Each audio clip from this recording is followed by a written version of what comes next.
Yes, people, what's happening? Welcome back to the channel. Welcome to another live stream and welcome to all your latest Chelsea news. Big up to everyone that's locked in already. Make sure you're smashing that like button, guys. Subscribe if you're new around here. And as always, make sure you get involved in the chat. Another packed show. Loads and loads to dive into in regards to Chelsea. Mike Maignan wants the Chelsea move. He wants to join the club and he's keen on playing regular Champions League football, although Max Allegri intends to hold talks with him to try and convince him to stay.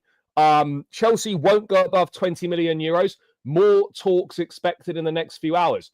West Ham have rejected a formal approach from Chelsea chat for Mohammed Kudus. Chelsea tried to offer players as part of the deal, but West Ham would prefer a high cash offer. All the latest in regards to that. Cole Palmer will wear the number 10 shirt next season, and Liam Delap will take the cursed number 9. We've got the latest on Hugo Ekitike as well. Talks over personal terms are advanced, according to reports. Advanced talks over personal terms for Hugo Ekitike, although contrasting reports saying that he wants to take time to think things through. Aston Villa are keeping a close eye and Liverpool are still very much in the race. It's a wait and see, but Frankfurt don't seem to be budging on their price. Plus other little stories to wrap up as well. Napoli interested in a move for Trevor Chalobah, amongst other things. But before we dive into proceedings, chat, just a quick reminder, as always, make sure you check out Jersey's FC Soccer Shop. Link is in the description, chat. Make sure you use code BLUEBROTHER for 20% off the new Chelsea home kit for this coming season. Make sure you're looking fresh. Names, numbers, patches, whatever you want on the back. If you want to get Cole Palmer 10 on the back, you can do it. Make sure Jersey's FC Soccer Shop, check it out. Link in the description. Code BLUEBROTHER for 20% off. Make sure you are looking fresh. But let's dive into it. Let's say hello to some of you lovely people before we get this show on the road. Let me get rid of that. Let's say hello to some of you. What are we saying? I'll take Maignan. Yet we will, Wood. Yes, big up, big up, big up. Yes, all good, brother. Hope you're well as well. Yes, big up, people. I feel like we'll get Maignan. Maybe we'll get there eventually. Yes, big up. Is it confirmed that he wants Chelsea? Well, reports are saying that. I don't know how you can quantify that, but all indications are suggesting that Maignan wants the Chelsea move. But at the end of the day, we've got to come to a club-to-club agreement, regardless of what the player wants. I'm confident. From Singapore, already subscribed. Yes, big yourself up, brother. Yes, welcome, welcome. I hope so, mate. I hope so. Up the Chelsea, the likes. Yeah, run it up, run it up. What about Gittins? Nothing advanced, nothing really further to add on Gittins other than negotiations are going well.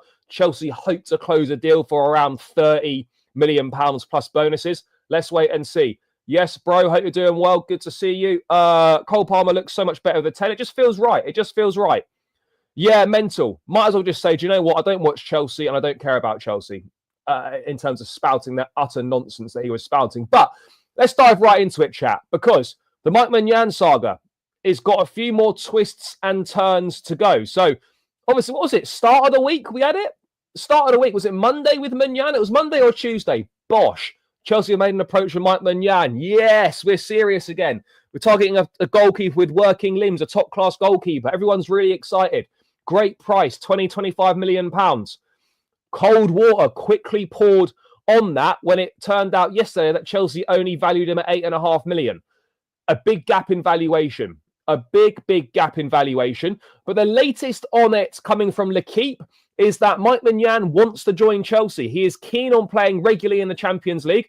Allegri intends to hold talks with Maignan after the Nations League to try and convince him to stay. But Chelsea intends to move fast to rely on Maignan for the Club World Cup. Now, of course, Max Allegri is going to try and convince Maignan to stay. Magnan's a top quality goalkeeper, and Maignan will very much help help Milan qualify for the Champions League next season.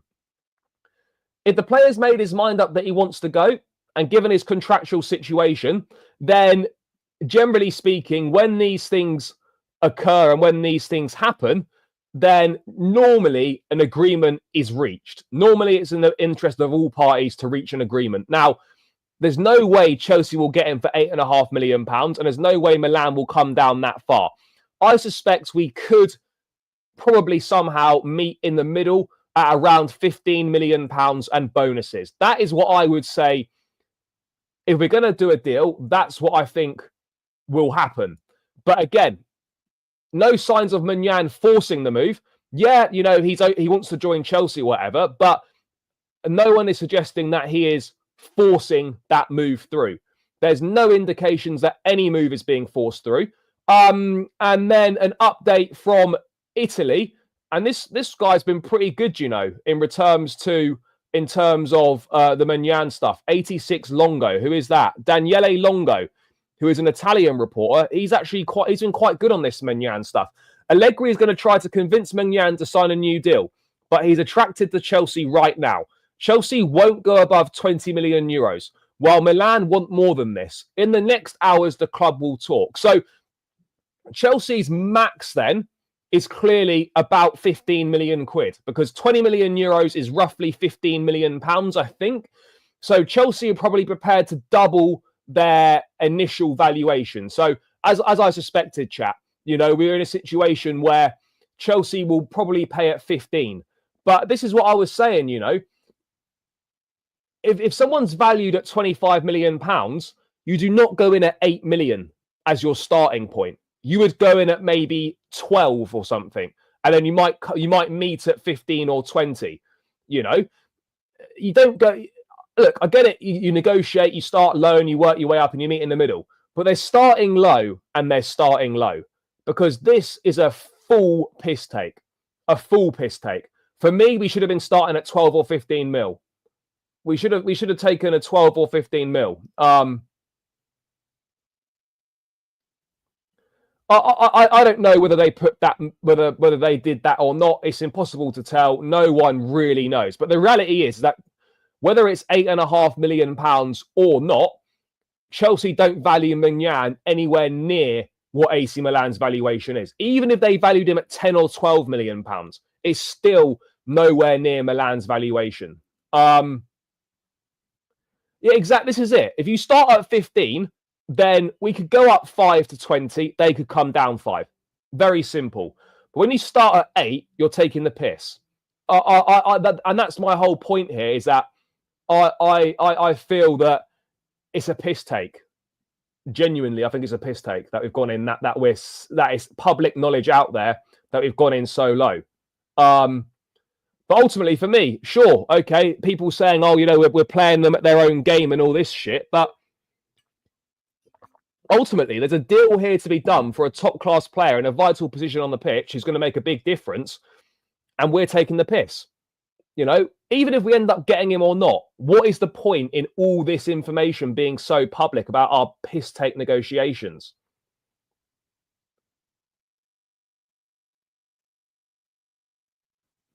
Bro, that's nonsense. That's utter nonsense.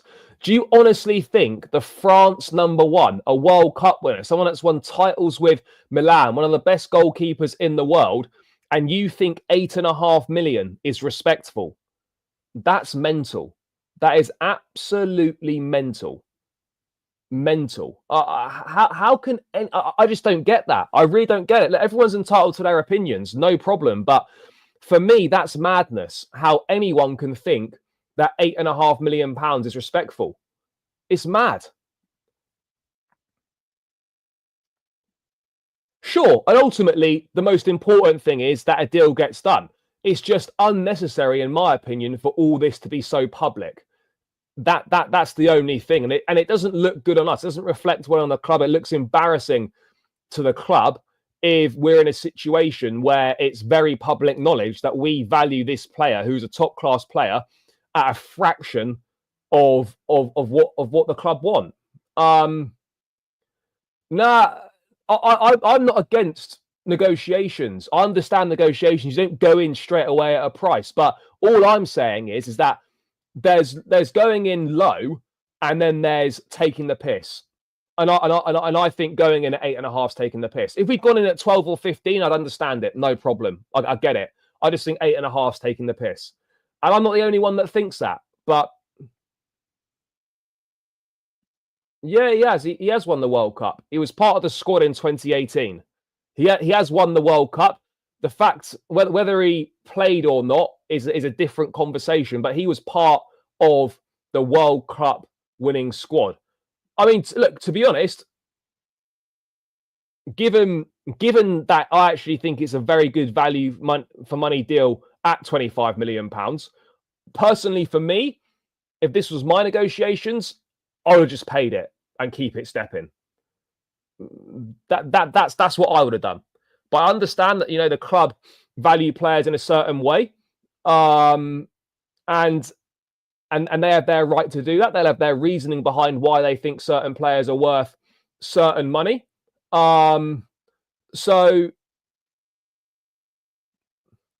no, I know we've not put a bid in. I know we haven't put a bid in, but what's evident is that we don't value the player anywhere near Milan's valuation. Whether the £8.5 million, €10 million is true, the point is we're nowhere near in valuation.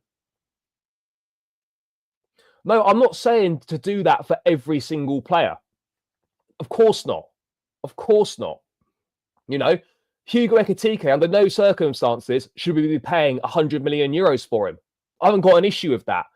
But when you're talking about a sum of money, which in today's market is so small, 25 million quid is so small in today's market, for a player that will make such a difference to your team, I just don't understand why we just haven't bid it and just got the deal wrapped up.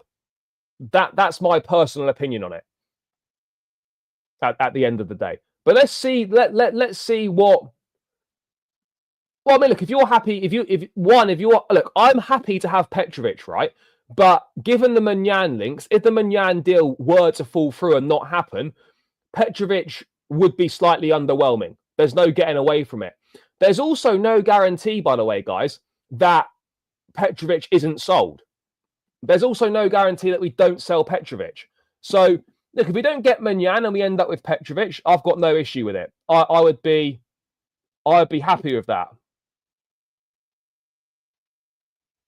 Not a problem. But I don't trust the club to not sell Petrovic. I really don't, because Petrovic is not coming to be a number one. Sorry, a number two. Petrovic is coming to be a number one. So if Chelsea think Petrovic is going to be a number two next season, then he's gone. Absolutely gone. He will only be a number one. So if Maignan comes, that's Petrovic finished, because Petrovic will not be a number two, and nor should he be. Nor should he be. So look, I would love us to sign Mike Maignan. If it doesn't happen, if we keep Petrovic and he's in goal, I'm also okay with that. I'm also okay with that. But I could easily see a situation where we don't get Maignan and then we cash in on Petrovic. That is a situation that can't be ruled out. That's a situation which can't be ruled out. But hey, what do I know, chat? What do I know? Bro, it's not even a surprise. Does anyone really expect any offers for Robert Sanchez? No one thinks that at all. Don't get why the fans are against this. We need experience. Maignan is abundance of it. World Cup winner is better than any of our goalkeepers on our books. Yeah, exactly. This is it. This is exactly my point. You know, you don't get an opportunity like this very often. And you know what? People say, oh, Maignan will be available for free next season.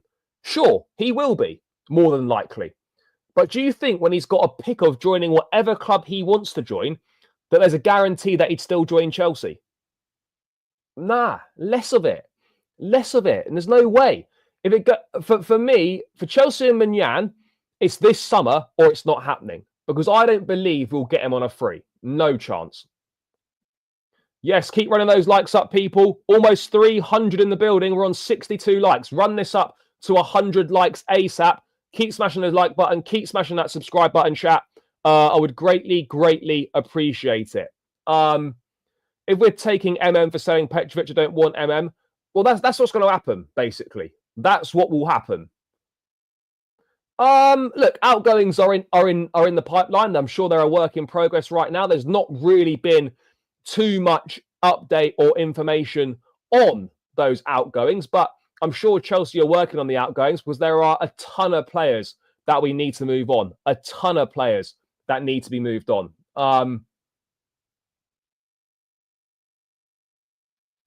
Top teams won't come for Sanchez. No, absolutely not. There will be more clarity about Maignan tomorrow. I don't think because of France. Yeah, France are playing against Spain in the Nations League tonight. I don't expect there to be much, if any, news on Maignan for the remainder of the day.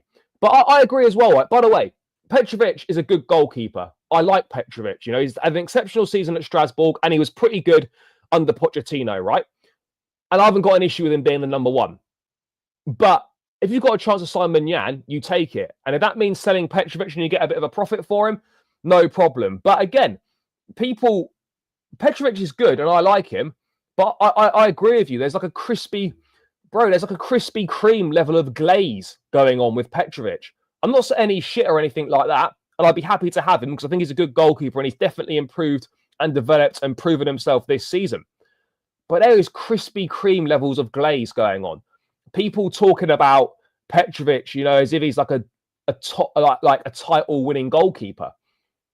We're not going to win the title with Petrovic in goal. We're far more likely to win the title with Maignan in goal. Magnan's a title-winning goalkeeper, whereas I don't think Petrovic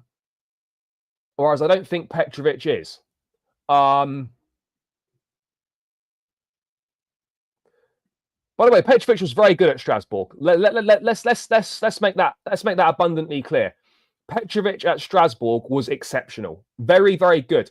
Topped a lot of the metrics as a goalkeeper in Europe's top 5 leagues. However, you know, does that translate to him being top class for Chelsea? Not necessarily. Petrovic is also good as the excuse we'll hear a lot of we miss out. Yeah, absolutely. It will be, the plan was to always have Petrovic as number one. We were always happy with our goalkeepers. You know exactly the briefs that are coming out with in regards to Petrovic if we don't sign Maignan. You know full well all the briefs that are going to come out on this one. But anyway, I was going to get into this article, guys. Let's get into this article and see what's being said. Is there a cheeky translation? Because my Italian, other than grazie mille, is non-existent. And ciao. The next few days will be the days of Mike Maignan, who will have to make a very important decision for his future: join Chelsea or get back into the game at Milan. The French goalkeeper is more attracted to Chelsea because it represents a valuable chance. To play Champions League football. Max Allegri has not betrayed his reputation as a corporate coach, making a few difficult requests to Milan's sporting director. Among those is resisting the departure of Maignan, and if possible, trying to extend his current agreement, which expires next year. In the next few hours, Milan and Chelsea are planning initial direct contact to start talking about Maignan. On the other hand, Milan would like to capitalise as much as possible on the possible sale of one of its leaders. Chelsea is trying to take advantage of a precarious contractual situation and do not want to go beyond 20 million euros. The gap between the two clubs remains wide, around 10 million euros, but it can be filled with bonuses. One factor could play in Allegri's favour. Chelsea are in no hurry, already having 4 goalkeepers in the squad. And it is precisely on the time available that Allegri wants to leverage to understand if there are any possibilities of convincing Maignan to stay and be part of his new project. The idea that Chelsea aren't in a rush is a bit of a concern to me, chat. Is a little bit of a concern to me, chat. The idea that Chelsea aren't in a rush. Guys, the deal's there to be done. Let's just fucking do it. What are we waiting for? What are we waiting for?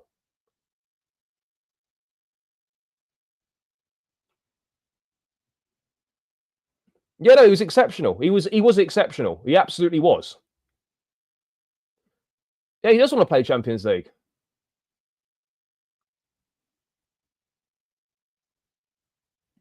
You know, Mendy was better than Petrovic, though. Mendy was the best goalkeeper in the world for 18 months. Absolutely, hands down, the best goalkeeper in the world for 18 months, chat. So it's a slightly different situation. By the way, guys, 330 in the building. Smash that subscribe button. Smash up those likes. This is a 200 like show minimum today, so run it up, people. I'm more worried about going to the Club World Cup with just Delap and Jackson and 3 wingers. I think Gittins will get done before the Club World Cup. I mean, it would make no sense for Gittins not to be done before the Club World Cup. Why not Diogo Costa? He slipped off a little bit. They obviously clearly don't see value in a move for Diogo Costa. And yeah, I don't think any big clubs really see that right now.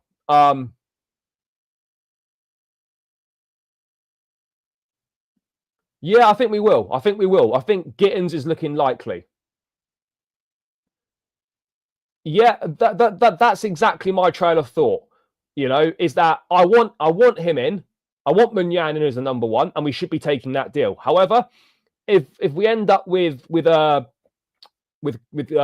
Petrovic in goal, it's not going to be a disaster. I'm not going to be throwing my toys out the pram if it's Petrovic as the number 1 next season, but I will be pissed that we didn't take advantage of this deal. I will be absolutely fuming because it's such a good opportunity to go and do a deal.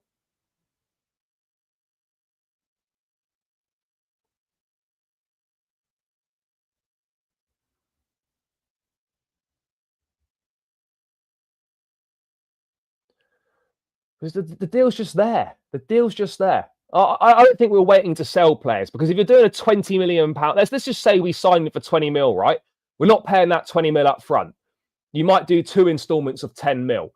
We're not waiting to sell a player so we can put 10 mil on the fucking books this summer. No, JC, respectfully, that's mental. Absolutely. You think Maignan is worth 5 million quid?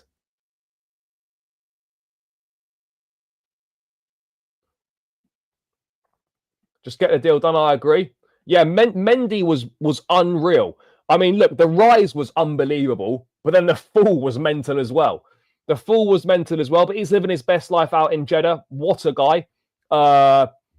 Saw him a couple months ago when I was out in Jeddah for the Asian Champions League. Top guy. What a legend he is. But yeah, that rise was unbelievable. That fall as well was mental, by the way. I mean, how quick was Mendy's drop off, by the way, chat? It was mad. Yep, it's a record. 4 goals in a whole Champions League campaign. That might never be beaten. In fact, I'm almost certain that will never be beaten. No one's conceding less than 15 goals across a Premier League season. I don't think anyone is conceding 4 goals in an entire Champions League campaign.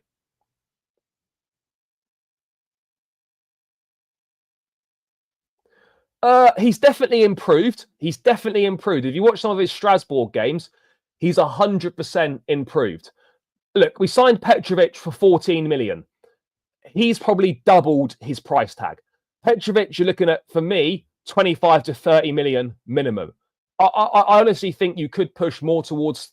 Thing is, though, goalkeepers, the market's weird with goalkeepers, because with Petrovic, with Maignan, a little bit of context, chat. If we paid 25 million for Maignan, if we did, that would put him inside the top 10 most expensive goalkeepers of all time. 25 million. That puts you in the top 10 most expensive goalkeepers of all time, which is kind of mental.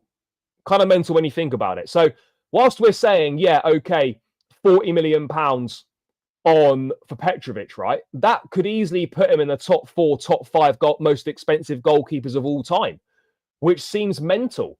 But I think we can get 25 or 30 mil for sure. Yeah, he absolutely has. He's topped so many metrics in terms of his distribution and whatnot. No, look, I would be keeping Petrovic if we don't sign Maignan. However, if we sign Maignan, Chelsea will sell Petrovic, regardless of what I want to do, or regardless of what I think. Chelsea will sell Petrovic if Maignan comes, because Petrovic will not want to be a number 2. So what you'll probably see is, if Chelsea sign Maignan, Petrovic will be sold. Pender's will go on loan to Strasbourg, probably. They'll try and sell Sanchez, and Jorgensen will be the number 2. Or if we can't get rid of Sanchez, it wouldn't surprise me if we sent Jorgensen to Strasbourg and left Penders in Belgium for another year. That also wouldn't surprise me. You know, there are many options available to us. Many options available.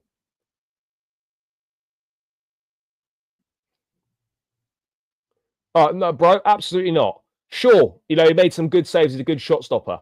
Sanchez is a liability between the sticks. He will always make mistakes, and he will always cost you points. That's never going to change. That's never going to change. That will always be the case. That will always be the case. You know.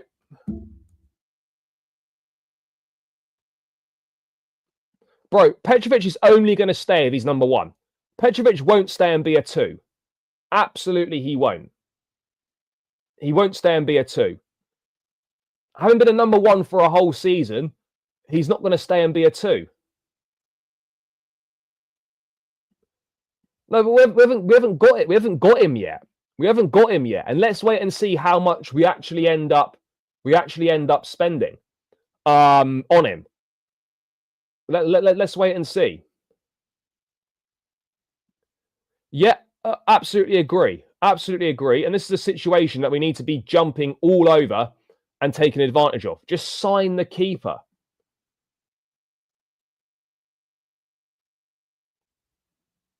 No, we absolutely won't. We're in no danger of any financial issues or implications. No danger whatsoever, chat. No danger. We are good. No danger at all.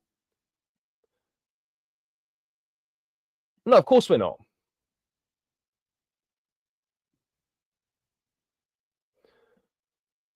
No, Petrovic won't be sold to Strasbourg. Petrovic has got, respectfully, better offers than Strasbourg.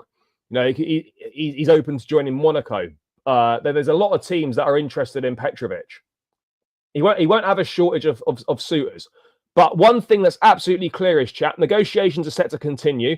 Let's see if we can meet in the middle. Maignan is believed to be open to the Chelsea move. Allegri is going to try and keep him. And yeah, we can expect more news, I think, tomorrow and into the weekend.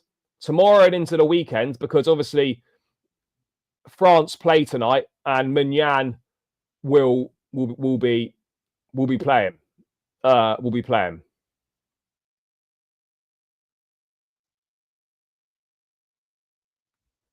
So yeah, I think that's the latest, really. Personal terms, I don't think will be an issue. Maignan wants the move. Now it's just down to club negotiation. Simple as that. Yeah, Penders to Strasbourg is a possibility for sure. Absolutely. That would be the logical next step for his development, to send him to Strasbourg. I 100% agree on that. I 100% agree. Straight to Strasbourg for Penders. Although, look, I wouldn't be dead against him having another season in Belgium. That wouldn't be the worst thing in the world, chat. Wouldn't be the worst thing in the world at all. But let's wait and see. Anyway, let's move away from Maignan because that is getting a little bit boring, guys. Let's move to the other end of the pitch, because we had those links with Mohammed Kudus yesterday, and those links are intensifying. According to ex-West Ham United employee, who is a very, very reliable West Ham source, clue is in the name, West Ham have rejected a formal approach from Chelsea for Kudus. Chelsea tried to offer players as part of the deal that West Ham liked, but the response was that they would prefer a high cash bid. Now, let's see if this is this paywalled. Is this paywalled? Please fuck off if this is paywalled. No, fuck off. I don't want that bullshit. Is this paywalled? No, it's not. Unbelievable scenes, chap. This is not paywalled. So we know that Kudus... Oh, fucking hell. We know that Kudus has got an £85 million release clause for Premier League clubs active in his deal first 10 days of July. Outside of that period, I don't know what he's worth or what he's going for. But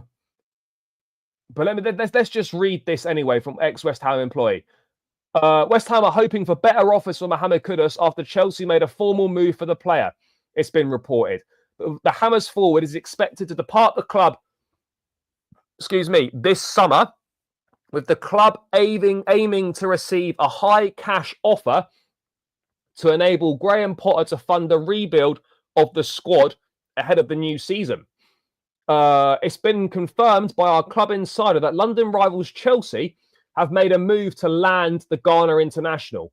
However, the proposal has been rejected by the club as West Ham aim to seek a far more suitable offer, with clubs from Saudi Arabia still very keen to sign Kudus. Reports of players being offered in exchange for Kudus have been confirmed by the club. It was also confirmed that we have turned down those deals because we would rather get the money into the transfer fund with other players of priority. Chelsea made this move because, as we exclusively revealed a few days ago, we had shown some initial interest in some of their players. So our London rivals tried to use this interest to land Kudus. We hope that we will get a higher cash offer for the player elsewhere, with Saudi clubs lurking. We could go back for some of those Chelsea players that were offered in the future, but for now, we would rather take money for Kudus. So Chelsea have made a formal approach for Mohammed Kudus, and they've tried to offer West Ham players that they like. Chelsea tried to sign Kudus 2 summers ago from Ajax, but he eventually joined West Ham for about £38 million from Ajax. Had a very good first season. Last season, he dropped off and it was a difficult season. No doubt about it. Now, I think Mohammed Kudus is a smashing footballer. I think there's a lot of talent there. I think he's a great player. You know, you would look at him as someone who would probably replace Christopher Nkunku and Joao Felix in the squad. You know, that sort of player who is versatile across the front line. Now, for the money, £85 million, absolutely not. But I like the player. And people say about Kudus, though, oh, where's Kudus going to play? Well, I think it's quite obvious where Kudus would play. No? Kudus would play down the right. Kudus would play down the left. He could play as a 10. He could play centrally. I think mainly he'd probably play wide. But I don't think that, I don't think it's an issue sort of thinking, oh, fuck, where's Kudus going to play if we sign him? You know, you want top players to come to the football club and then you kind of work it out. But for me, I would see Kudus playing wide for Chelsea, probably. You know, let's say for example, Madueke left. Yes, you've got Esteban Neto on the right, but Neto could also play on the left. You could play Kudus in multiple positions. I think it's always very useful to have a player who's versatile and can play in multiple positions. You know, you don't want everyone like that.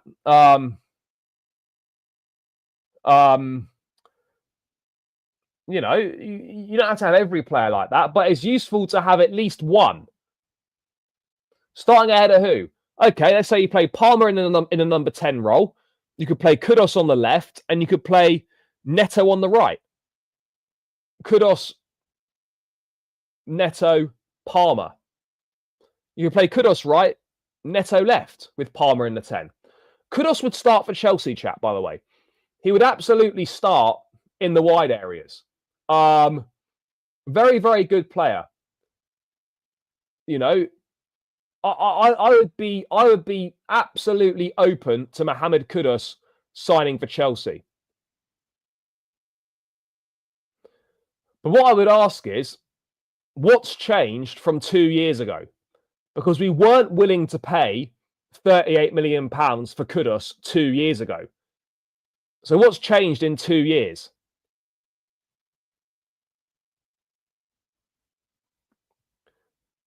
What we should have done, because Kudus is an exceptional dribbler, as someone in the chat has said. He can play in every position across the front line. We could absolutely do with that sort of dynamic in the team and in the squad. And what we should have done was signed Kudus with Palmer 2 years ago. That's what we should have done. We should have signed them both. Okay, that's what we should have done, but we didn't do that. So now we're looking at a situation with Mo Kudus where it's going to cost an absolute fortune to sign him. And I don't think Chelsea are going to be particularly interested in that, guys. By the way, chat, we're nearly 400 in the building. Keep smashing that like button. We're only on 114 likes. This needs to be on 200 likes ASAP. So let's get to work, people. Big love to each and every single one of you in the chat. That should be light work. And keep smashing that subscribe button as well. I reckon we can hit 16.6 today. That's another 40 subscribers. But there's definitely 40 of you who haven't subscribed who are watching right now. So subscribe and introduce yourself to the community in the chat. Let's get it moving, guys. But yeah, look, Kudus would be a perfect Nkunku and Felix replacement.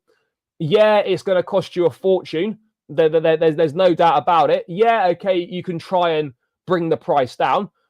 Kudus is going to cost you less than what Morgan Rogers would cost you. Kudus is more versatile than Morgan Rogers. Is Morgan Rogers a better 10 than Kudus? Yeah, I'd probably say he is. But who brings more? Who would bring more to Chelsea? Kudus, for me, would bring more to Chelsea than Rodgers would. I would be absolutely bang up for Rodgers coming, by the way. But Kudus would bring you more. 20 GA in his first season. We should have signed him over Madueke. Well, I mean, that was the summer after that, January. 40 million KDH. That's not going to happen. If we sign Kudus, what happens to Esteval? No one's going to stop Esteval's development, you know. You would have Esteval, Kudus, Neto, Noni, and Gittins, for an example, as a 5. You know, that's not going to stop. That's not going to stop anyone's development. We need to move out of this mindset that we shouldn't sign top players because, it might stop someone else's development. That's not a big club way of thinking. You want as many top players in the squad as possible.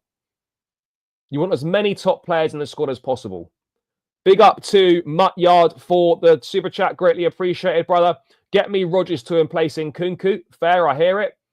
Yeah, I would agree with you on that. The problem is there's an £85 million clause. So West Ham are going to want a lot more money.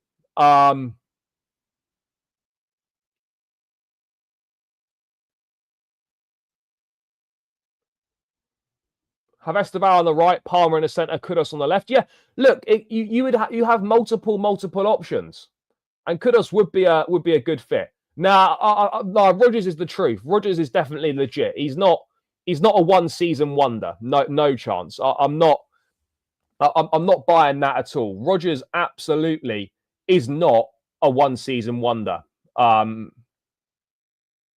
He's not a one-season wonder at all. I think there's a special talent with Morgan Rogers. Yeah, I think it's a great move. Really good value for money signing, and I'm excited to see how he does. But I'm also going to need to see more. I am going to need to see more arrive because I don't think Delap and Jackson is enough. If you got Delap, Jackson, and Kudus, or Delap, Jackson, and Ekitike, then yeah, sure, that's a different level of conversation.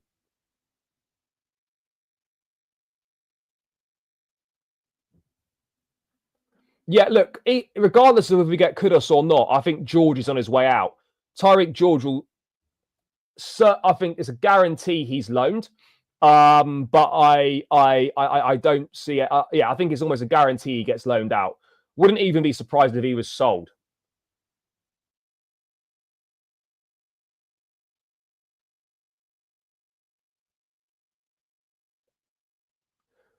No, we're not definitely getting Kudus, but an approach has been made. A formal approach has been made for Kudus in a players plus cash deal. But that's obviously been outright rejected by West Ham. Kudus would be perfect for Chelsea, in my opinion. He would be perfect. But again, you know, you could get Cherky, but Cherky's going to go to Man City. So this is where we're at with it. And again, a slight update here from TalkSport in terms of the players that were offered. Chelsea were willing let's just find the article. This is an exclusive, by the way, from TalkSport. Chelsea were willing to offer the likes of Robert Sanchez and Dewsbury Hall in exchange for Kudus. Chelsea were prepared to offer Sanchez. Yes, yes, yes. Get that waste man gone. Bob Sanchez, get out. See you later. See you later. Bob Sanchez, it's time to go. But anyway, so Chelsea were prepared to offer the likes of Sanchez and Dewsbury Hall. Let's see what this article is saying. West Ham have rejected a player plus cash deal from Chelsea for Mohammed Kudus, TalkSport understands. Chelsea were willing to offer the likes of Sanchez and Dewsbury Hall in exchange for the Ghana international. Kudus has rejected interest from Saudi Arabia as he wants to stay in the Premier League. The attacking midfield... Excuse me. I mean, I'm allergic to talking about Robert Sanchez. It just makes me... makes me sneeze. Wasteman Sanchez. TalkSport understands. Kudus has rejected. Oh, what the fuck was I? Oh yeah, Kudus has rejected interest from Saudi Arabia. Wants to stay in the Premier League. 4 goals and 5 assists last season, and has got 19 goals and 10 assists overall in 80 games. So he's got 29 GA in 80 games. TalkSport understands West Ham are in the market for a new striker after a new goalkeeper. After Lucas Fabianski's departure, held talks with Ramsdale. Kudus has been the subject of strong interest on the Saudi Pro League, with Al Nassr plotting an £85 million swoop. That move didn't happen. £85 million clause for Premier League clubs active first 10 days of July. However, the Hammers could be tempted into a move after another disappointing season. However, not all the arrivals have been successful, and ones that haven't can certainly be used as makeweights. Robert Sanchez and Dewsbury Hall both fit into that category. And were offered as part of the deal. So there we go. So this is not BS, chat. This is a genuine situation. Genuine situation. Sanchez and Dewsbury Hall. I don't know how much, Chelsea value those players at, but yeah, Sanchez and Dewsbury Hall. Chat, come on, let's get these likes up. We're on 362. We need to run it up. We're on 128 likes. Let's get this to 200 likes and keep smashing the subscribe button. 40 subscribers to 16.6. We're going to do this, chat. We are going to do this. Let's run it up. Let me know when we're on 16.6 and let me know when we're on 200 likes, people. The streets will always... Mate, Conference League KDH. The streets will never forget. My baller. Conference League Dewsbury Hall was different level. Different level, Conference League Dewsbury Hall. I think many players want teams that are in major competitions. Yeah, I was saying this the other day. Arguably, Champions League football has I don't think it's ever been more important in the transfer market than it is now. Champions League football seems to be so important. I don't think it's ever been as important as it is now, chat. So important. That's why getting this Champions League football has been absolutely massive for us in terms of the transfer market. It's never been so important, chat. Never, ever been so important. Good deal. Thank the Lord Felix is off. Will you win the Champions League? Probably not next season, no. Bro, you support a dusty club, so it is what it is. You were 15th last season. You can't chat to me.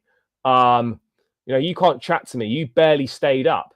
So yeah, you enjoy your little Cunhas and your Embuemos and whatnot and celebrate Bruno staying even though he doesn't suit the system. And you look forward to another season of shit. Yeah, Club World Cup massive as well. Potentially. Bro, the only way Man United can get players is by chucking cash at them. Simple as that. Simple as that. United are getting players by chucking cash. It is what it is. Look, they're still a massive football club, but this idea, the Man United pool's different. No one rejects Man United. Delap binned off United. They were desperate to land him. United were desperate for Giovanni Quenda as well. Binned off. Chose Chelsea instead. Yes. Run it up for the United cooking. The United cooking. Man United, yeah, good. No, bro. Nonsense. Delap was your top target at centre forward. All the reports were saying that. All the reliable journalists were saying that Delap was your top target, and he binned you. Simple. He didn't want to come to you. As soon as you lost that Europa League final to Tottenham, you were done.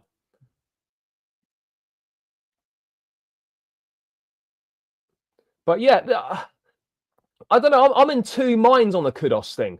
I am in two minds. I would be more than happy for him to come, but the deal needs to be right. The deal needs to be right, chat. Kudus definitely fits in. You need that sort of versatile player. He's an outstanding dribbler. Outstanding dribbler. So now we have to wait and see whether Chelsea decide to do a cash offer, whether Chelsea go in with a different makeup of players, whether Kudus decides to push for a move to Chelsea. I don't really know. But we've got to keep it stepping. We've got to keep it stepping. I wouldn't say I was desperate for Mohammed Kudus, but I would much rather have a Mohammed Kudus than a João Pedro, for example. Would much rather a Kudus than a Pedro.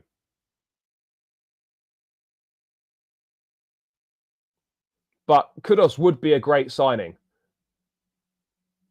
I think the interest has always been there.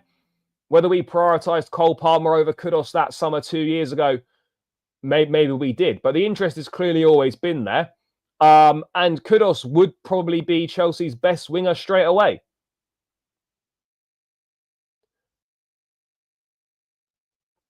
But we need to get him. But we shouldn't be paying 85.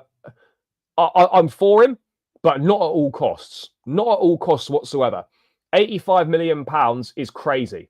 Absolutely crazy. Under no circumstances should we be paying £85 million for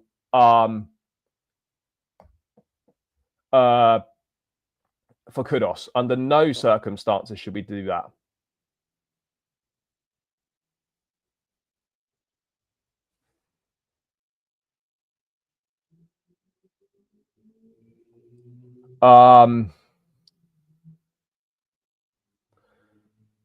Yeah, I think you do. I think you do still go for Gittins. I think you do still go for Gittins. Because Kudus, I don't think would be a winger. Kudus would be...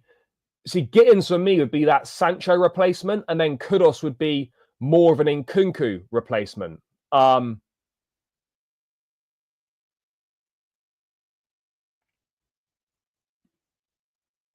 It seems Chelsea trust Delap. Well, I don't think Chelsea gave him the 9. The 9 was available, and Delap picked it.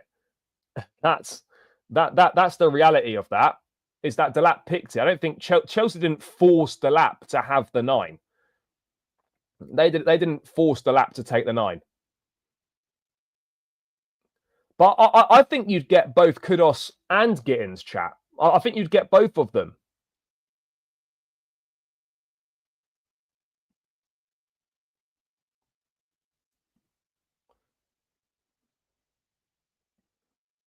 Bro, I'll be honest, I can't see Ekitike happening. And we are going to move on to Ekitike imminently, chat. Imminently, we're moving on to Ekitike. But that's the latest of Kudus. That's the latest of Kudus. And we are going to move on from Mohammed Kudus because we are going to talk about Batman Hugo Ekitike. Again, differing reports, contrasting reports. Let's start with this from from Ryan Taylor at the Mirror. Sources close to Hugo Ekitike have indicated that talks with Chelsea over personal terms are now advanced. Chelsea have now held initial discussions with Frankfurt over a deal, but have made it clear they're not willing to match the £84 million asking price. Very, very simple. We're not paying that asking price, and we absolutely shouldn't. Ekitike, good player. I like him. Worth nowhere near that money. He's worth nowhere near that money, chap. Absolutely nowhere near that money.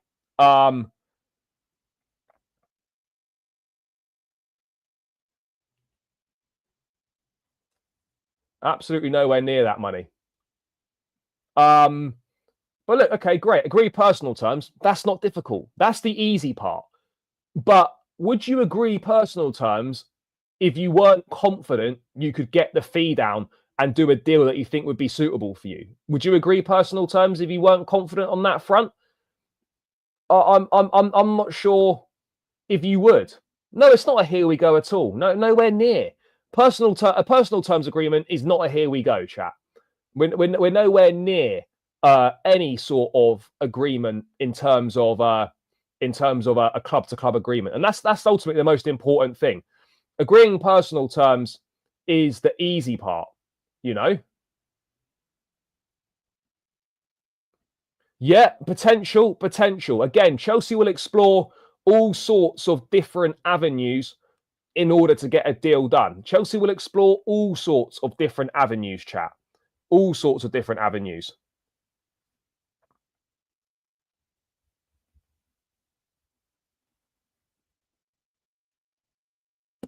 All sorts of different avenues. We had that report, right?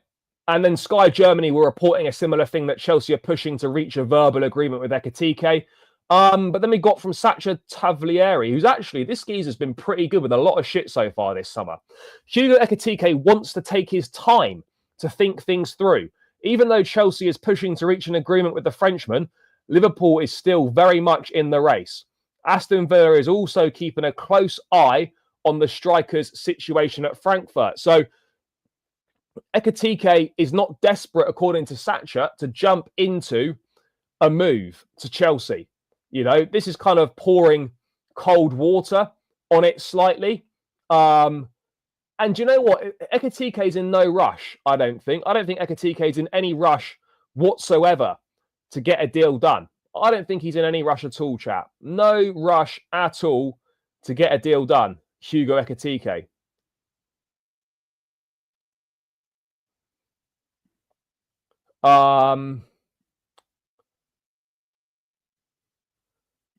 No, look, Aston Villa need a forward. So I wouldn't say it's... Bro, yeah, okay, Adler, even if Adler News says it's 75 mil, 75 mil is still way too much. Still way too much. Yeah, I agree. I agree. I don't think we'll get him. If we get him, we're not getting him before the Club World Cup. We're not getting him before the Club World Cup if we get him, chat. Bro, this is not shopping at a high level. Ekitike is not some sort of world beater. You know, he isn't. This is not what I would describe as shopping at a high level.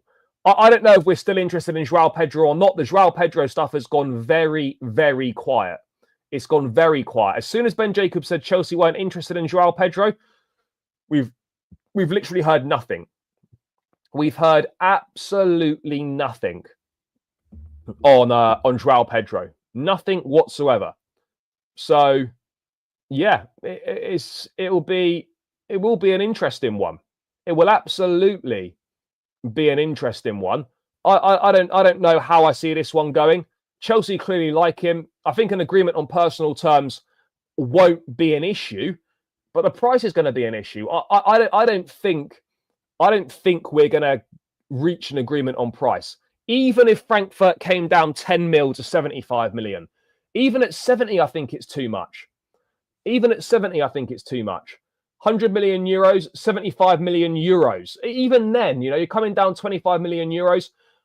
I still think that's too much. For me personally, I think you should be looking at maybe 60 or 65 M's tops. You know, and I think it's clear we're not going to go out and out. We're not going to go straight for another out and out 9. But I think we're going to look at a Kudus Ekitike type. You know, that's what we're looking for. I think we're more looking for now an Nkunku and Felix replacement in the squad, which Kudus and Ekitike are those kind of profile of players that do that. Guys, we're 400 in the building. We're still 35. We're still 35 likes short of 200. Come on, chat. Run it up, run it up, run it up. And let's run these subscribers up as well. Let's get to 16.6. We're cooking. We're less than 30. We're 34 away now. Keep subscribing, chat. Road to 20k. And smash the likes up. Kudus a no-brainer, top player. I agree. How is Ekitike not a high-level signing when it's between Prem champions and Chelsea?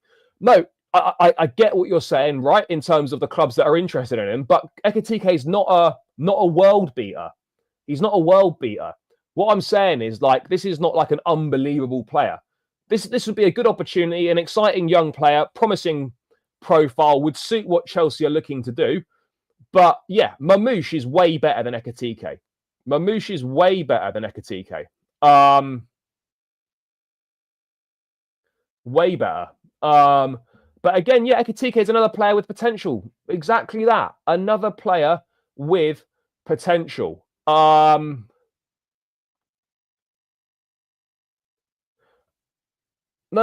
What I mean is, in terms of a replacement in the squad, in terms of the fact that he can fill multiple positions across the front line, he would give you that versatility that Nkunku gives you, and he'd give you it on a better level. That's the point that I'm making. That's the point that I'm making. That's the point I'm making, chat. Fuck, is someone knocking at the door? Is that someone bashing at the door? No, I don't think so. I don't think so.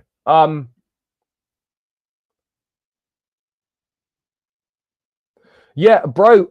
Again, loads of people have mentioned this in the chat before in previous shows. I agree. It's a strange one. It is a strange one. Why are so many clubs avoiding Gyökeres? Man City signing some mid-level. Bro, Aït-Nouri's not mid. Aït-Nouri's is top. If Cucurella wasn't doing so well, I'd be bang up for Chelsea signing Aït-Nouri. Bang up for it. But yeah, the Ekitike situation. Apparently, that Gyökeres 300k thing apparently is BS. I don't think there's any truth in that at all.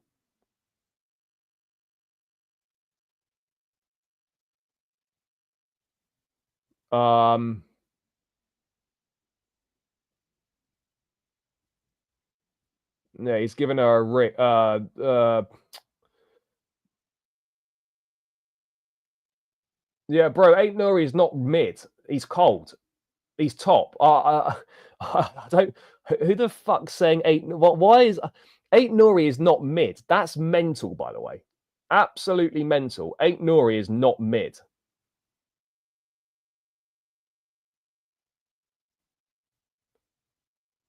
No way is he mid. Yeah, Aït-Nouri is an absolute baller. But yeah, look, if I'm honest, guys, we can reach an agreement on personal terms. I can't see an agreement being reached on fee. And I would also say as well that if Liverpool were to enter the race, I honestly I don't see why you'd pick Chelsea over Liverpool.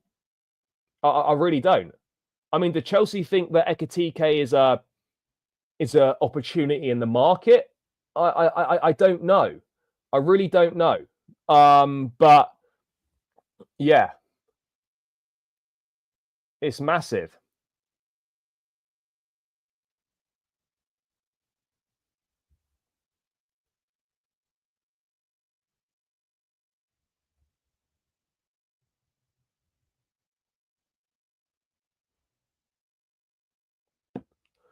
We want Kudus.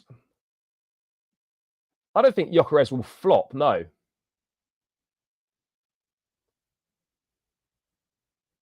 No, I'm not leveling him down because he's from the Bundesliga. But you have to appreciate that you get much more space in the Bundesliga than you do in the Premier League. And Ekitike has thrived a lot off the space that he's afforded in the Bundesliga. There's no doubt about it. You won't get that same space in the Premier League. You just won't. You just won't get that same space in the Premier League.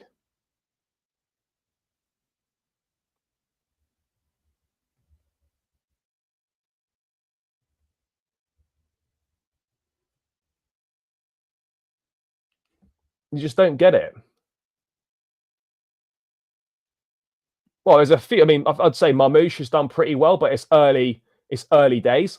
Obviously, De Bruyne did very well. Josko Vardiol has done exceptionally well. In terms of forwards, though, I agree. It's not been the happiest of hunting grounds for forward players. Absolutely agree on that.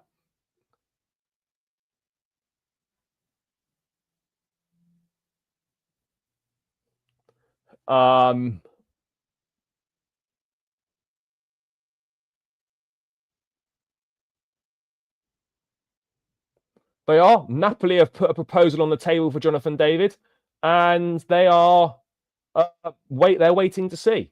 They're waiting to see. Yeah, quite possibly. Quite possibly he has been.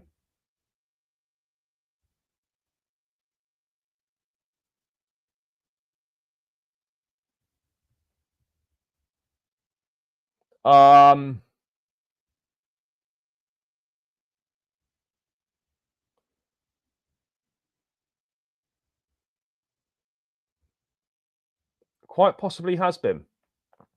Angel Gomez is available on a free. Yeah, he is. But we don't need a midfielder. Yeah, Son did come from the Bundesliga, but we're going back like 11, 12 years now. You know, we're not talking anytime soon. We're not talking anytime soon, really.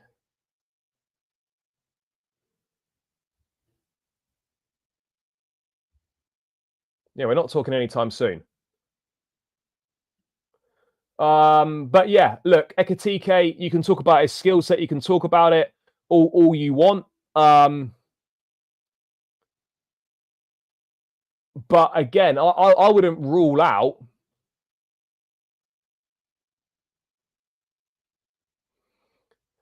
I suspect Ekitike could be the big summer transfer saga. Could be like, you always get one. You always get like one player who's just is the saga of the summer. You always get that one.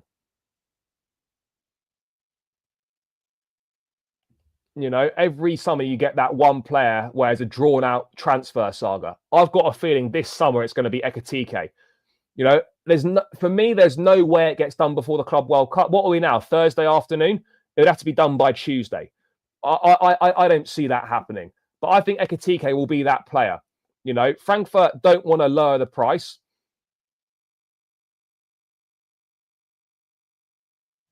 There's no way. Frankfurt might lower the price, but there's no way Frankfurt are lowering the price by 15 to 20 million. It's going to be the saga. It's going to be the saga of the summer. I don't suspect he wants to stay at Frankfurt. So are Frankfurt going to then reduce their price by 20 mil or keep someone that doesn't want to be there? That's the scenario that we are currently in. That's the scenario we're currently in. So it will be interesting. Chat, 15 likes to go to 200. We're 382 in the building. Mad numbers today on the show. Mad love for the show. So yeah, run those likes up to 200. Keep subscribing. You lot know exactly what to do. Oh. Why did Delap get what? No, Delap chose number 9. He wanted the 9. No one forced Delap to take the 9. Delap wanted the 9, and he was happy to have the number 9. Right, chat. There's someone at the door. Bear with me. Just got to go and collect my brown envelope for June. I'll be back, chat. I'll be back. Got to go and let someone in. I thought there was someone banging at the door. Hold on, people.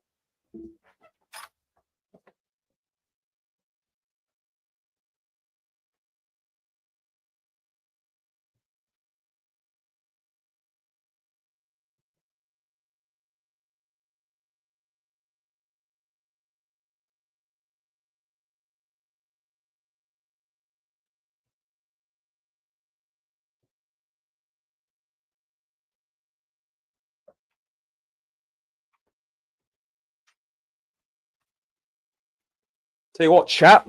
Fat brown envelope in the post there. Lovely delivery from the Clear Lake Couriers. Unbelievable scenes. The Clear Lake Courier's delivering that brown envelope. Unreal scenes, chat. Tell you what, enough money in there for Cole Palmer and Liam Delap shirts for everyone in the chat. Who's keen? Who's keen? Enough money in the brown envelope for everyone in this chat to have a Cole Palmer 10 and a Delap 9 shirt. Take your pick, chat. I think Palmer's top level player wherever he plays. Wherever he plays, chat, I think Palmer's a top level player. I really do. Get your orders in, chat. Give me a Delap 9 or a Palmer 10 in the chat, and we'll sort this out. We're getting the LD9s. But yeah, look, this Ekitike business, this won't get done before the Club World Cup. This is going to be one of those that you look at and you're going to be like, right, okay, this will go on for most of the summer. And sure, we can have advanced personal talks terms, you know. But, you know, do you think playing Ekitike on the... The thing is, though, is Ekitike more of a left wing target, or is he a centre forward target? You know, these are the things that we need to say. There really isn't, though. If you look at the numbers and you look at the chances that he created, the only reason why his numbers on the right look better is because more people converted his chances under Poch, and he took more of his chances under Poch. This season, Palmer created more chances than he did the season before, but he also missed way more chances than he did last season. So Palmer wasn't significantly worse in the 10 than he was on the right. It's just he was let down by his teammates finishing, and he also let himself down with his finishing. Both those things weren't as good as the season under Poch, but actually underlying metrics compared to the right to the middle, there was very, very little difference. There was very little difference between him playing on the right and him playing in the 10. Very, very little difference, chat. You know, that's what I'm saying. Whether Palmer plays right or in the 10, I don't really care. But in a Maresca system where there's touchline wingers, he's not going to play on the right. He really isn't. So people are saying they play Ekitike left wing. Yeah, I'm not sure about playing Ekitike on the left. Yeah, this is the thing. We need these guys to be able to finish, and we need these men to be cooking. That's what we need, chat. We need these men to be cooking.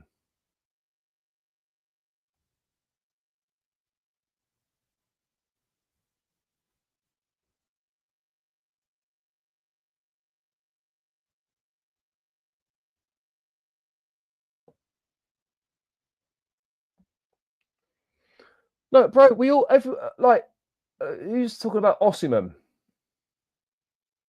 Yeah, of course we're not getting Osimhen. As soon as when we didn't get him last summer, as soon as that happened, we were never getting Victor Osimhen. I mean, what are we doing here, chat? What are we doing here?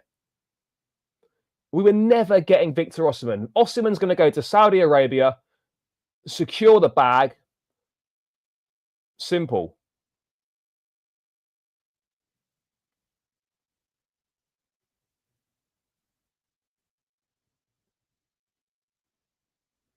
But I mean, look, I don't mind. Look, if we get Ekitike, great. If we don't, no big deal. Because I don't think Ekitike is a significant needle mover that we need. It'd be an improvement, but it's not a level raiser. It's absolutely not a level raiser. No, I think that's not true. I think that's not true. That he wants 300k. That absolutely isn't true.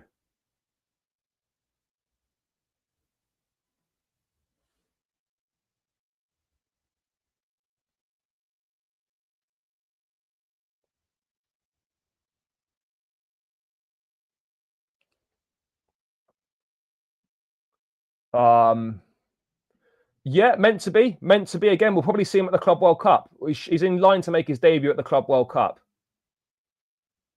Yeah, exactly. We were never paying the wages, so that was never going to change. He was never lowering his demands, and we were never making an exception.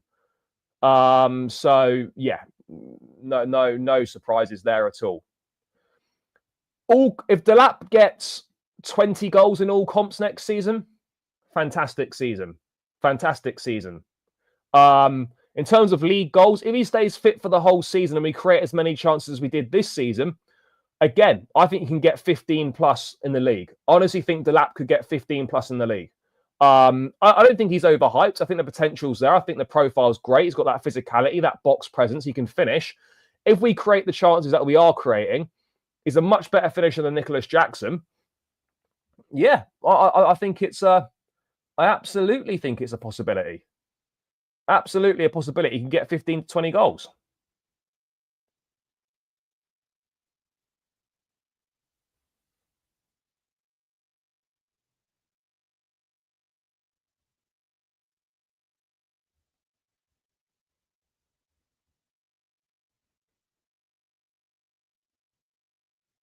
Why not?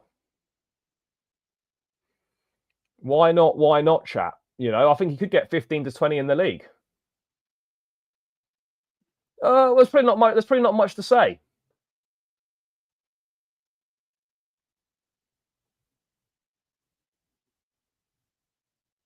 Exactly. The finishing was the big problem last season, and Delap is a better finisher than Jackson, 100%. Is he an elite level top finisher? No, he's not. But he's absolutely a better finisher than what we've got right now. And I suspect that Delap will finish a lot more of the chances that we missed. A lot of those chances that we missed, Delap would finish them.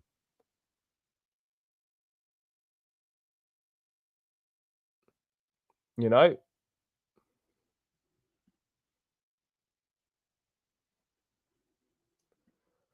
Yeah, I think he's capable. He's absolutely capable. I'm not going to be putting the pressure on him because he doesn't need the pressure on him. There's already enough pressure on him.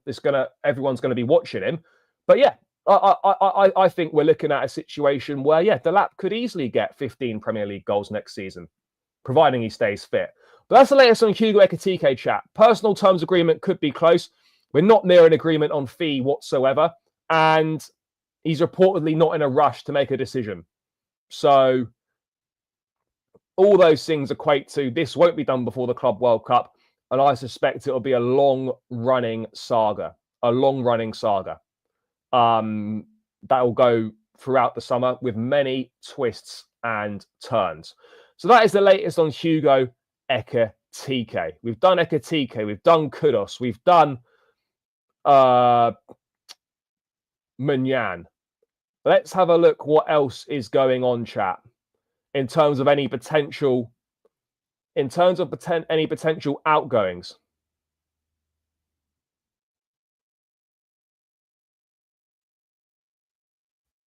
In terms of any potential outgoings, let's have a quick look on news that we've got, because there have been links to Napoli with Trevor Chalobah, which is an interesting one.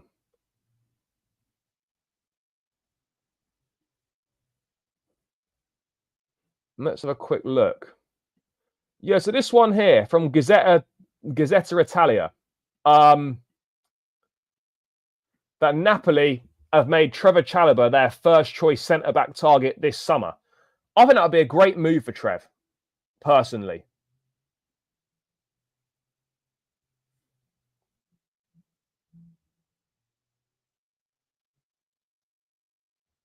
It would be a great move for Trev, for sure. But again, as far as I'm aware, we should be keeping Chalobah at all costs. More than good enough to be a squad player for us and play an important role.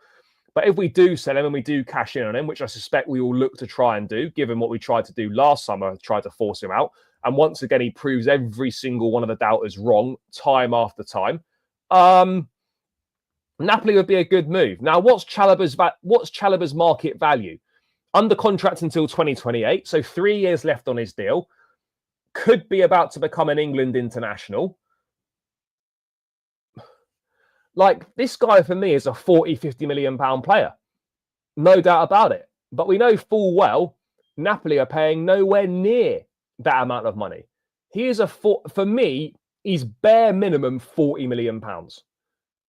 And I don't think it's outrageous to ask for 50 M's. I don't think that's outrageous at all. I really don't. But let's see what this article is saying in regards to Chalobah and a move to Napoli. So let's get that translate. So winning, so Napoli looking to get De Bruyne in, Carlos Soler as well, maybe Jonathan David. So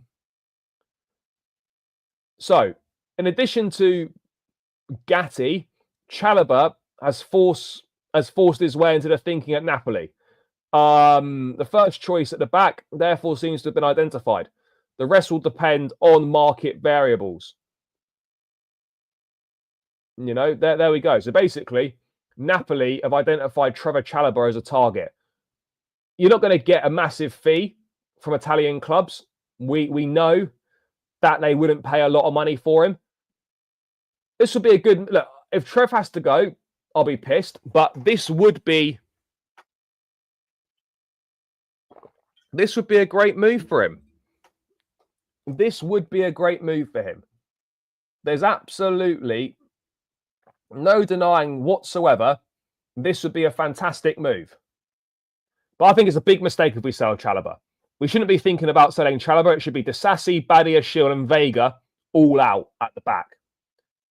Bro, Osimhen's done. He's gone. He's going to go Saudi Arabia. I've been saying this for months. Osimhen is not going to come to Chelsea. It's not happening. It simply isn't happening. Bro, I've got no idea what Sterling's going to do, but he's going to have to take a ginormous pay cut.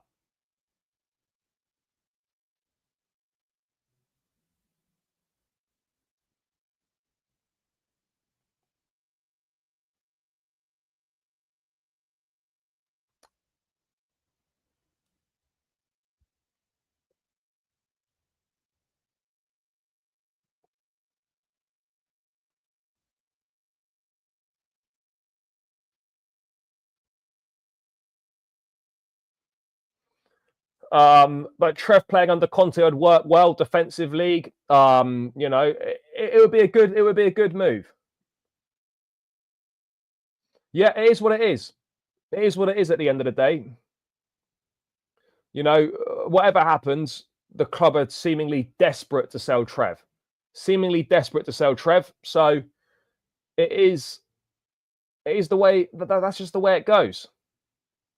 There's nothing that we can personally do about it. The club are looking to sell Trev.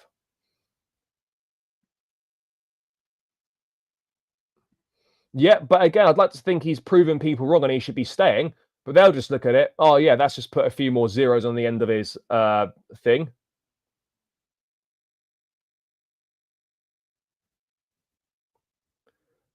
I wouldn't have thought so. I mean, why would Barcola want to leave PSG with the way that things are going there? Or why would Barcola look to leave?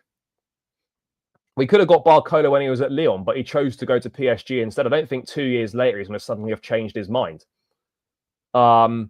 So yeah, let's wait and see. There's going to be a lot of links with Trev, of course, in terms of leaving. I don't think he will leave. But we'll wait and see.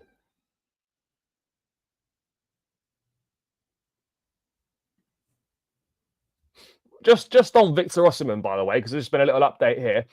Al Hilal are expecting an answer from Osimhen by Friday at the latest. There is optimism the Nigerian will agree to a 30 million euros per season offer in time for the Club World Cup. Hilal tried to sign Osimhen in 2023, whilst Osimhen also agreed to Al Ahly last summer, only for Napoli to ask for more money. Hilal have retained significant centrally allocated budget, originally earmarked for Mo Salah, and are in a position to trigger Osimhen's £75 million clause. They are now waiting for his answer, which is expected imminently. So as I've been saying, chat, Osimhen probably by tomorrow will be an Al Hilal player. And there's no way he's saying no to that because no one else is paying him that money. No one else is paying him that money. So he simply is not saying no to it. So yeah, let's wait and see what happens though. Trev, we're going to have these links all summer. There's not really been many other links though with outgoings. There haven't been that many other links in terms of outgoings chat. So that's going to be an interesting one. That will be an interesting one to see what happens. Will be a very interesting one. Of course he has. He knows it wasn't happening. He knows it wasn't happening. Yep, very quiet round Gyökeres, very quiet. At the end of the day, I've got no problem whatsoever with what players do with their careers. You get one opportunity. If you want to make the most money you possibly can, no problem at all. Just like any of us would leave our jobs for a pay rise, why should footballers be criticised for going where the most money is? You know, you wouldn't turn to your work colleague and go, such a shame you picked money over the job. You wouldn't say that, would you? You know, if I've got an opportunity to do my same job and be paid 10 times more or 5 times more, every single one of us in the chat is leaving our current job. It's not even a conversation and you're applauded for it. Whereas with football, it's like if you go somewhere where you get paid more money, you get criticised for it. It's mad. It's absolutely mad. Of course, I'm disappointed. You know, you want to see these players play at the highest level, but fair play to them. You know, you think about your families, it's generational wealth. The money is outrageous. The lifestyle is great out there. Yeah, okay, the standard of football right now is not where the other leagues are around the world. But it is the league that's developing, and it's a serious league, and they are determined to become one of the top 5 or 6 leagues in the world, and they will not stop until that happens.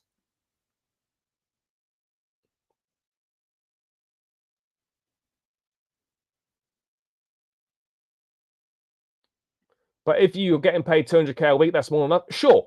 But ultimately, you know, it's not about enough money for yourself. It's about securing generational wealth. So for his family, for his kids' families, for their families, you know, this is a generation you're talking about. And with particularly with African families, which are generally perhaps a lot bigger than traditional families, there's a lot of people to look after and a lot of people to take care of. And if you've got an opportunity in a 2 or 3 year period to make generational wealth, and still come back and play at the top level at some point, go and do it. Go and do it. Yeah, exactly. That offer might not come back again. That offer might not come back again. You're absolutely right.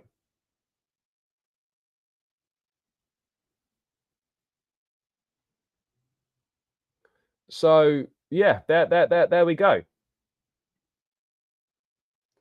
Yeah, look, ultimately, bro, just go and secure the bag. And it is what it is. Do your thing. I would have loved him at Chelsea, but an agreement was never going to happen. We were never, ever reaching an agreement, chat. It just wasn't going to happen. So, whatever. It is what it is. I'm looking forward to next season. We've got the Club World Cup to do first. Transfer window is going to be mad. And then, obviously, everything else that is that's going on as well. Let's just have a look if there's any last-minute bits and pieces to go through. Any last-minute news that's come through? No, I don't think so.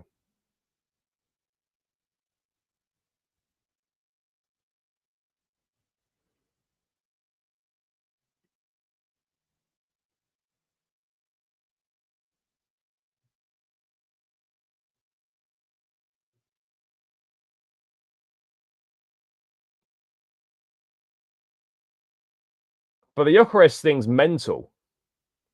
Because Ben Jacobs saying that Gyökeres would be very keen on a move to Man United if they could pull it off financially. For him, Champions League football is not the be-all and end-all next season. It's mad that Gyökeres seems to be running out of options. Maybe no clubs want to spend a big amount of money, total package, on a 27-year-old who hasn't got an elite season under his belt in one of Europe's top 5 leagues. Yeah, okay, he's done it in the Champions League and whatnot, but nobody really seems to be convinced, despite his outrageous goal-scoring record. There's no resale value there either. And if you look at Gyökeres, a lot of his stuff, you know, he generally thrives with a lot of space, which in the Premier League, you're not going to get it. You know, and look, every transfer is a risk, but it's funny how Gyökeres seems to be a risk that no one's prepared to take. You know, no one seems to be prepared to take that Gyökeres risk. For me, I would have thought it would be a no-brainer. Honestly, I would have thought it would be a no-brainer. But clearly there's red flags with Gyökeres. And I suspect he's probably going to end up somewhere where people didn't really expect him to end up. Because I am very surprised that no big club's in for him. Yeah, look, absolutely, bro. I agree. You know, there are red flags with Gyökeres. I would have absolutely taken him at Chelsea because I think he's a significant improvement on what we have. There's no guarantees with any player, but I wouldn't have had an issue of Chelsea signing Gyökeres. Absolutely, there are red flags. But clearly, there seems to be pretty much every top club in Europe who is looking for a striker doesn't really see value in Gyökeres, which is mental.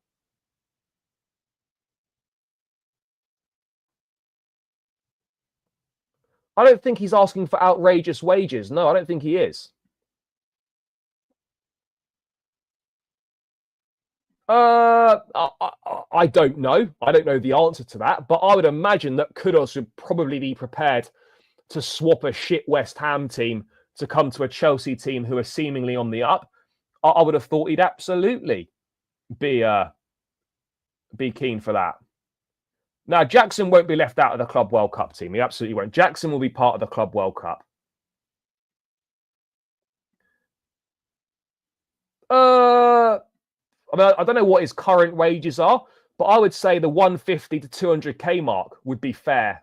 Would be fair for Gyökeres. Bro, Semenyo, Bournemouth want about 75 million for Semenyo. Semenyo's good, but he's not better than Kudus, in my opinion.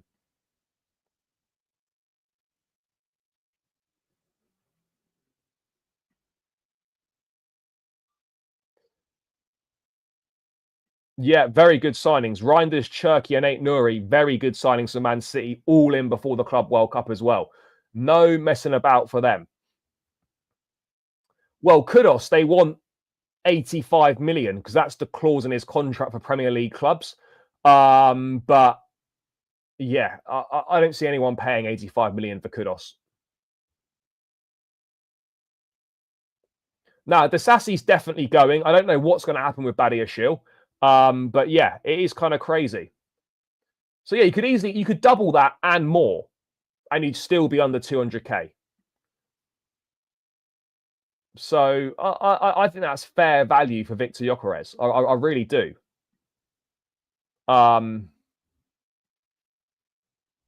Bro, no one can afford him other than Bayern Munich, who don't need a 9 because they got Harry Kane.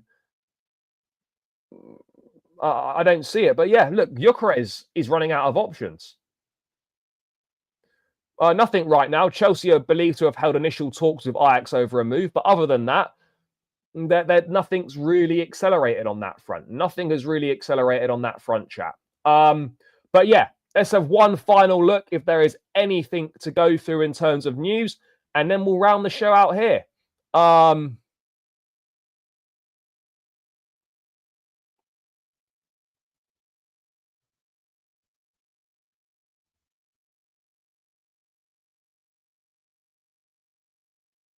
Let's have a look. Anything else last minute coming through? No, nothing. Right, chat. Now, Gyökeres could go to Arsenal, but they seem very set on Benjamin Sesko. New kit is also great. But yeah, chat. Big up to everyone, as always, for tuning in. Lit show, packed show. Big love to every single one of you in the chat for supporting me, for supporting the channel. It's greatly appreciated. The shows are nothing without you guys, so I appreciate each and every single one of you. Please smash up the likes on your way out. Please subscribe if you're new around here. Let's get this to 16.6. Smash the like, subscribe. Let's see what the next 24 hours has got in store for us, chat. I'll be back later on if there's any major news. If not, see you lot tomorrow. Enjoy the rest of your day.